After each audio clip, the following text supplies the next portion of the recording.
De nombreux couples se demandent, avons-nous vraiment besoin de nous marier?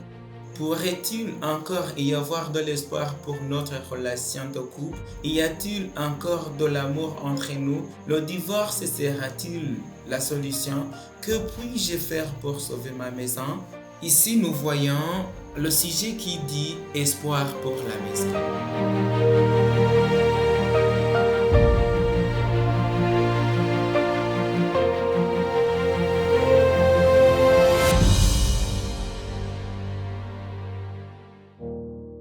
La situation de la famille fait face à une terrible crise mondiale.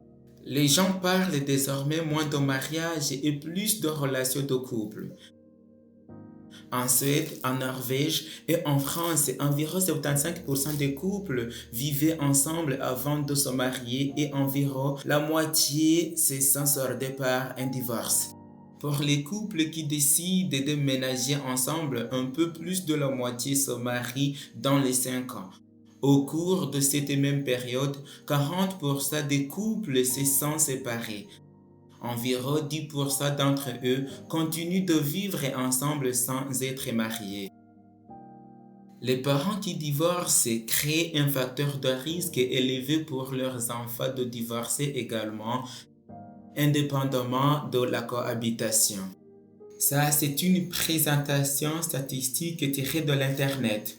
Le New York Times a publié un article en novembre 2019. Le nombre de couples non mariés augmente, mais une enquête révèle que les couples mariés peuvent être plus heureux. Selon une enquête du Centre de recherche main-d'œuvre, 69% des Américains ont déclaré qu'il était acceptable de vivre avec un partenaire romantique, même s'ils n'avaient pas l'intention de se marier. La plupart ont également déclaré que les couples non mariés peuvent élever leurs enfants aussi bien que les couples mariés. Mais les statistiques de la même analyse ont prouvé que la pensée de la majorité n'est pas la meilleure. Le mariage fonctionne mieux que la vie de couple. Selon lui, 58% des adultes mariés ont déclaré que leur relation allait très bien, contre 41% des célibataires vivant avec un partenaire. Les personnes mariées sont plus susceptibles que les concubins célibataires de se dire très satisfaits. De la répartition des tâches ménagères, 46% à 37% ou bien vivre ensemble.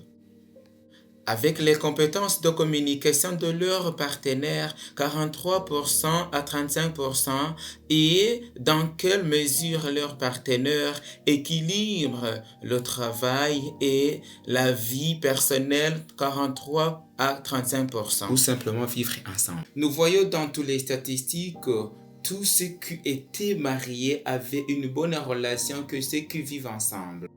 Ce schéma est également vrai pour les couples avec enfants. Les personnes mariées sont plus susceptibles que les couples non mariés de se dire très satisfaits des compétences parentales de leur partenaire, 48 à 39%. L'enquête qui comprenait 9834 répondants a été menée en ligne en utilisant un panel d'adultes sélectionnés au hasard, a déclaré Main-d'œuvre. Ça, c'est l'article de New York Times. Il existe de nombreuses raisons pour lesquelles les gens choisissent de vivre ensemble sans se marier. De nombreux couples y voient une période d'essai avant le mariage. Certains évitent le mariage parce qu'ils ont vécu un divorce difficile. Et le nombre croissant de couples célibataires de plus de 45 ans vivant ensemble, plus d'un cinquième de tous les couples célibataires entrent dans cette catégorie, ont souvent des préoccupations financières qui entrent en jeu. Par exemple, en ne se mariant pas, ils ne sont pas légalement liés par le traitement médical de leur partenaire et ils réduisent les risques de payer des impôts sur les prestations de sécurité sociale. Et en ne se mariant pas, beaucoup évitent des problèmes d'héritage compliqués si l'un ou les deux conjoints ont des enfants d'un précédent mariage ou ont des biens substantiels. Ici, Une autre analyse a révélé que les couples qui vivaient ensemble avant le mariage avaient un taux de divorce de 33% plus élevé que ceux qui s'attendaient à vivre ensemble jusqu'à la fin du mariage. Ceci est aussi un article de la science de vivre ensemble, un peu vers le mariage de l'année 2014. Nous voyons ici que les couples mariés ont un avantage que ceux qui vivent ensemble. Nous pouvons conclure de ces statistiques que de nombreuses idées préconçues sur les avantages de vivre une relation avant le mariage ne sont pas réelles et qu'elles mettent en danger le bonheur du foyer et des enfants.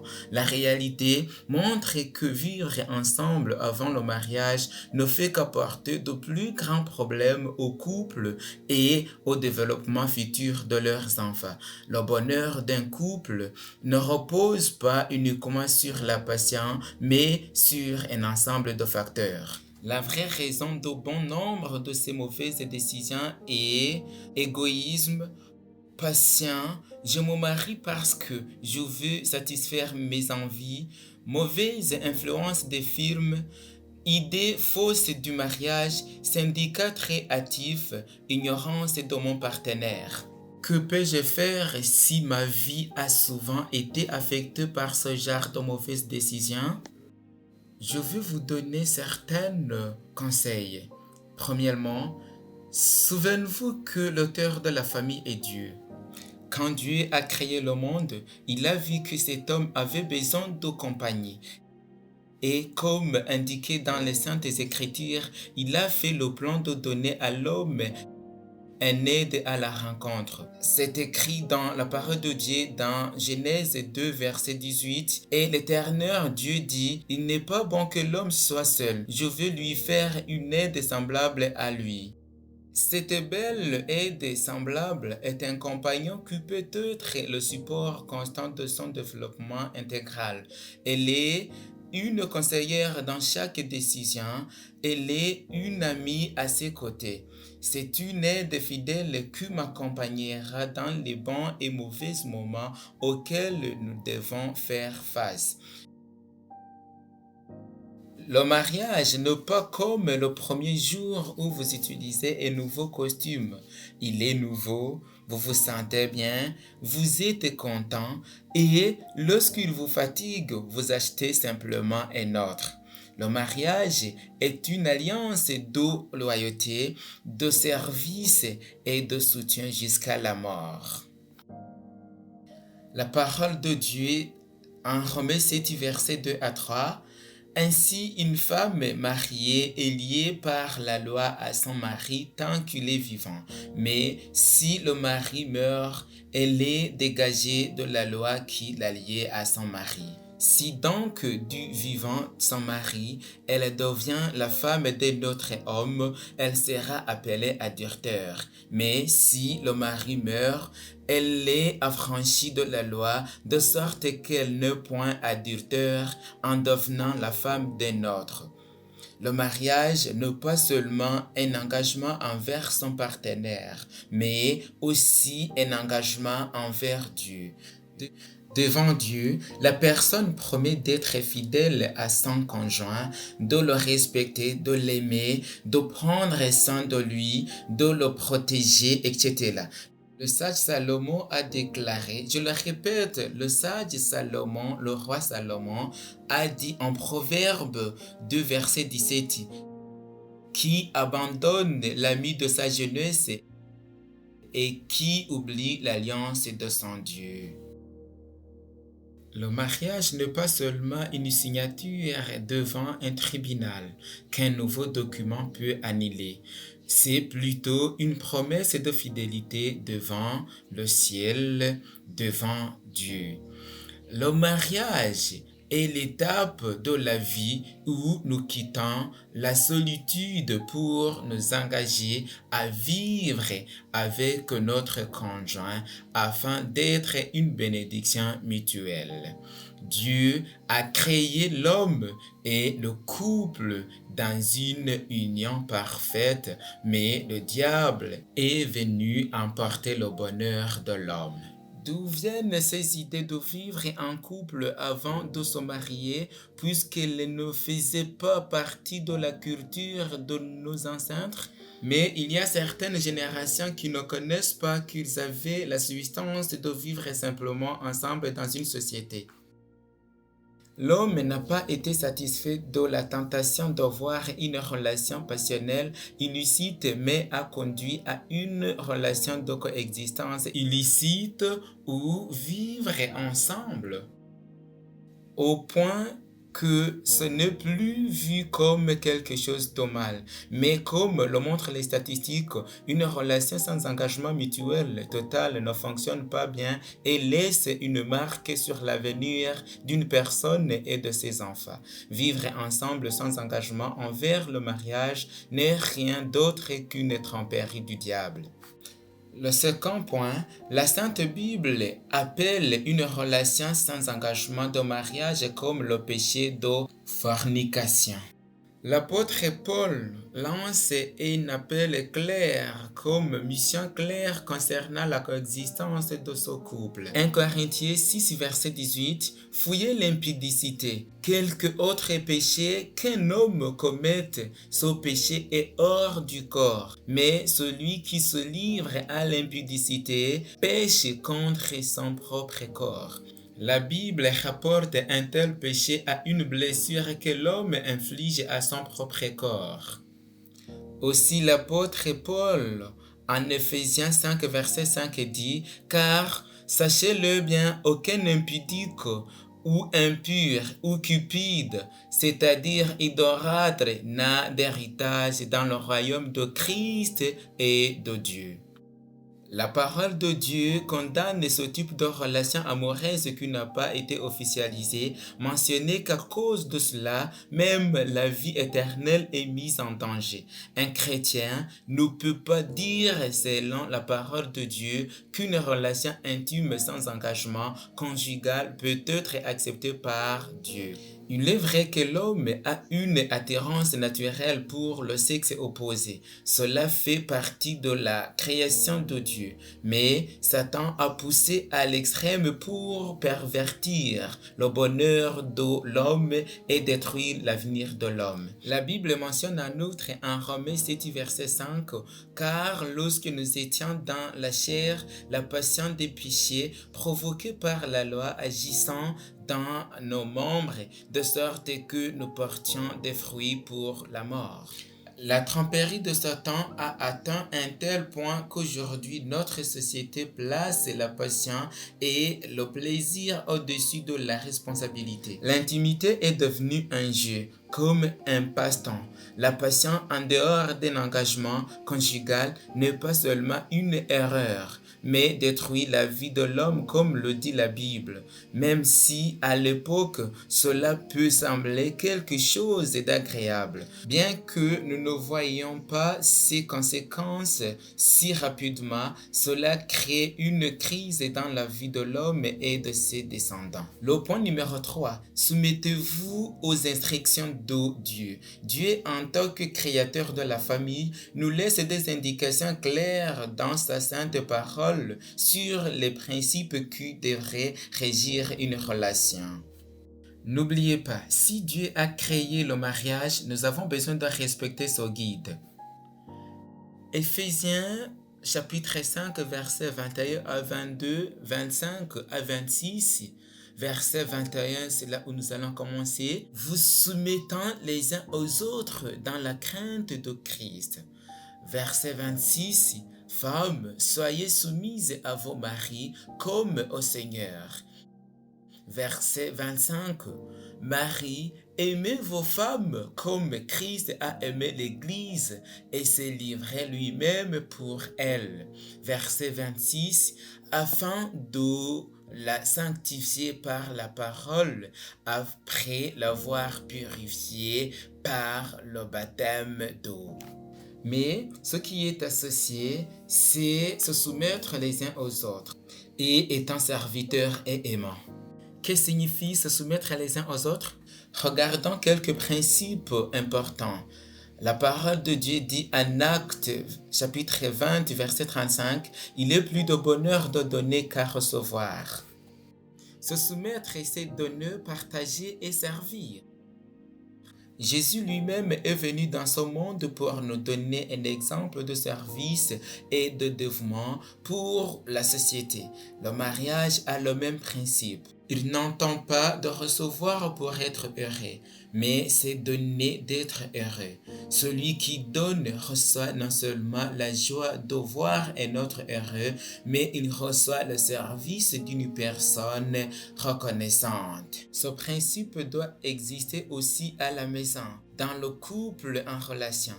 L'amour agape est le genre d'amour qui est prêt à donner tout ce qu'il peut sans s'attendre à recevoir une récompense en retour. Ce genre d'amour doit également exister dans la famille, car autrement, le véritable amour ne peut pas être expérimenté. Ce n'est pas un amour temporaire, c'est un abandon total.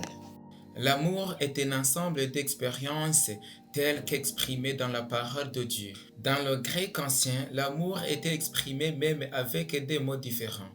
Par exemple, eros, amour passionné. Un autre, épithumie, attraction physique. Un autre mot, c'est philia, l'amour des amis.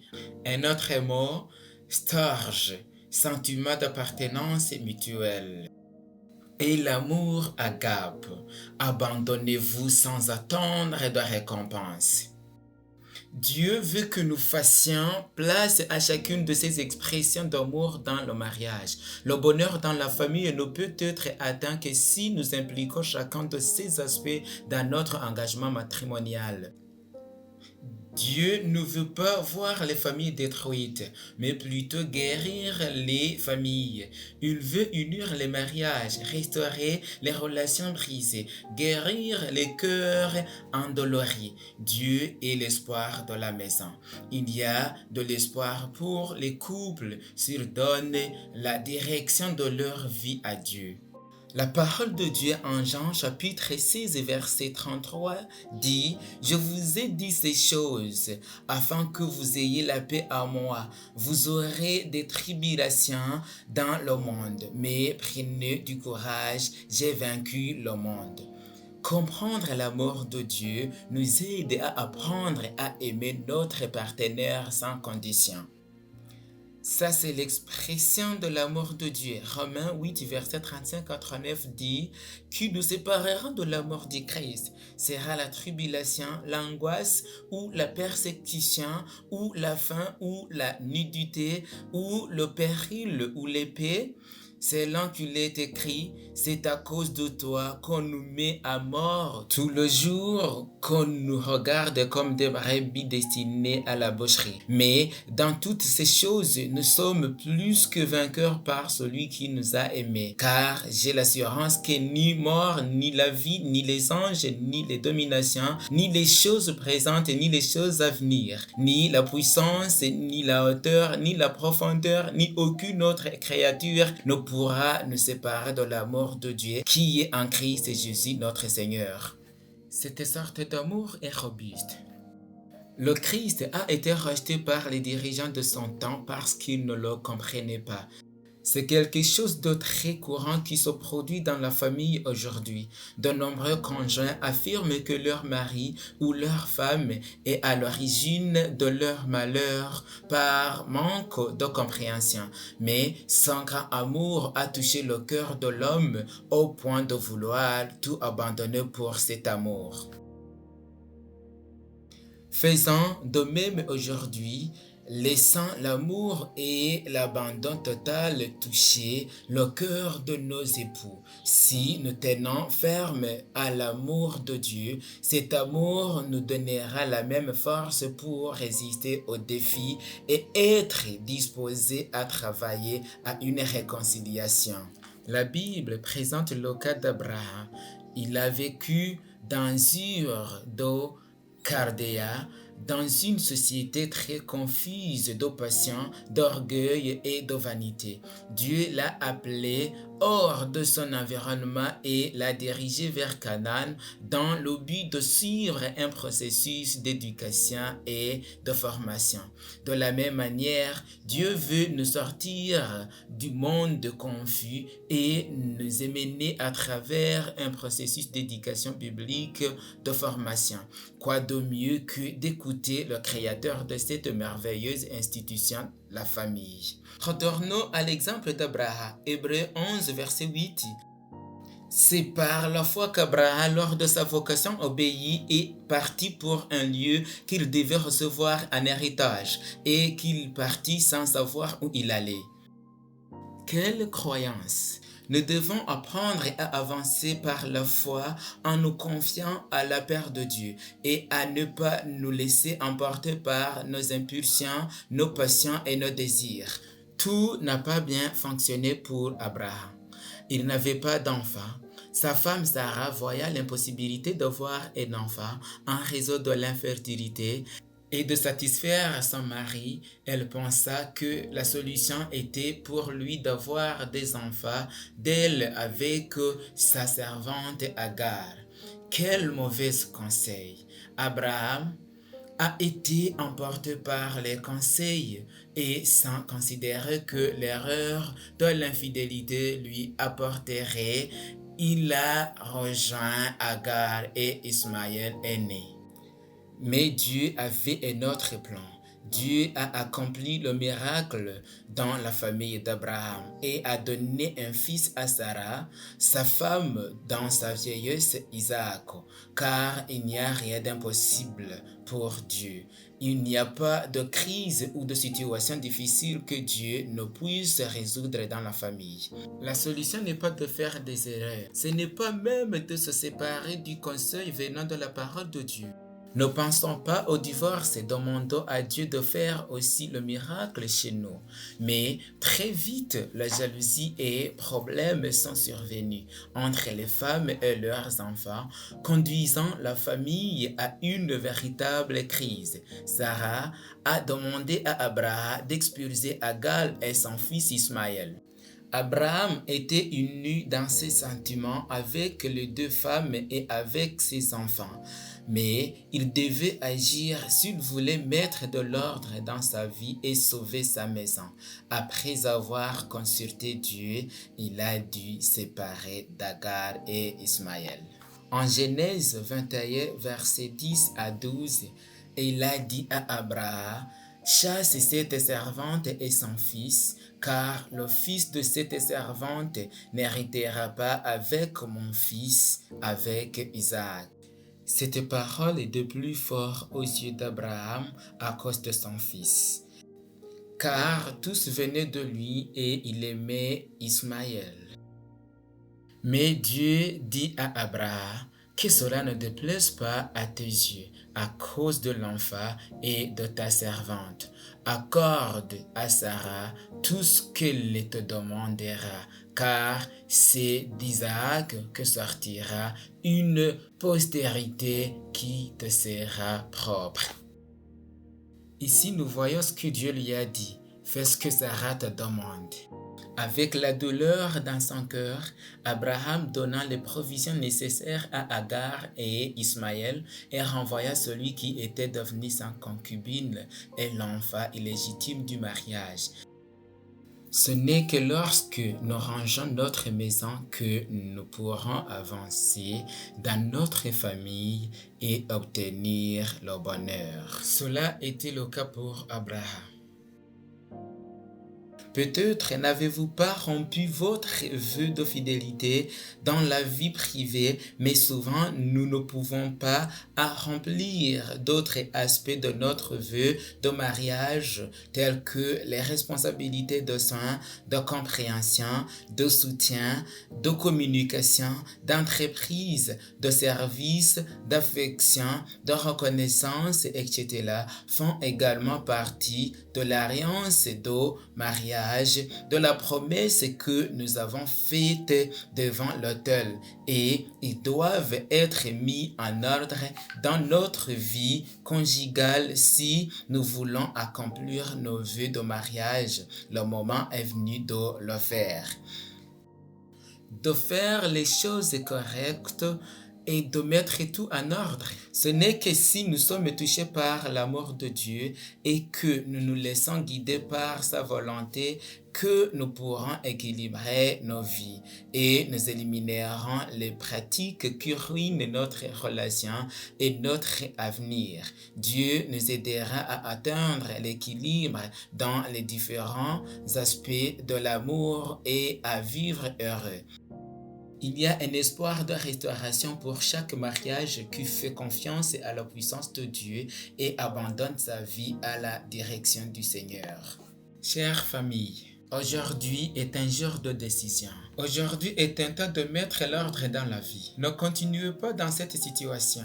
N'oubliez pas, Dieu est le créateur du mariage. Ne vous séparez pas de la direction divine. Deuxièmement, vous aviez peut-être une mauvaise relation.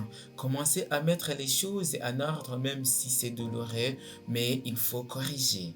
Si vous voulez être heureux, si vous voulez le bonheur de votre famille et de vos enfants et votre propre bonheur, tout ce qui est brillant n'est pas or. Ne vous laissez pas emporter par votre passion. Vous devez rechercher l'aspect le plus profond de l'amour. L'amour, c'est s'abandonner au service. Que le Seigneur vous aide afin que vous puissiez vivre la réconciliation. Il y a de l'espoir en Dieu. Abandonnez votre vie, votre famille dans la volonté de Dieu. Je voudrais prier pour vous. Je voudrais également prier pour votre famille et votre relation. S'il vous plaît, inclinez les visages. Je voudrais prier pour vous. Cher Père Céleste, nous venons à toi, Seigneur. Nous te remercions, Seigneur, pour ton amour pour nous. Nous te remercions de l'occasion d'entendre ce conseil d'après votre parole. Seigneur, tu connais les familles qui ont entendu ce programme. Seigneur, si ce problème existe, tu es notre espérance. La solution n'est pas le divorce. La solution ne consiste pas seulement à vivre en paternité. Non, Seigneur, aide-nous à faire les choses correctement. Aide-nous à mettre les choses en ordre comme Abraham l'a fait et tu l'as béni avec ses descendants. Bénis-nous aussi. Fais le miracle que tu as fait à Sarah. Seigneur, nous demandons pardon pour ce que nous avons mal fait. Aide-nous à remplir tous les vœux dans tous les aspects de ce monde, dans les responsabilités, la communication, de reconnaissance, de soin, de respect ou de soutien. Seigneur, aide-nous dans nos responsabilités en tant que mari et femme et guéris le mariage. Seigneur, nous sommes limités mais tu es puissant. C'est toi qui as créé nos familles. Nous voulons présenter les familles entre tes mains, Seigneur. Nous demandons cela non pas parce que nous en sommes dignes, mais nous avons confiance en votre puissance. Seigneur, donne-nous la foi et donne-nous la force. Au nom de Jésus, nous prions. Amen. Je voudrais aussi remercier le pasteur Alfred Mwinya de Zimbabwe pour sa contribution à l'élaboration de ce sujet. Que Dieu vous bénisse.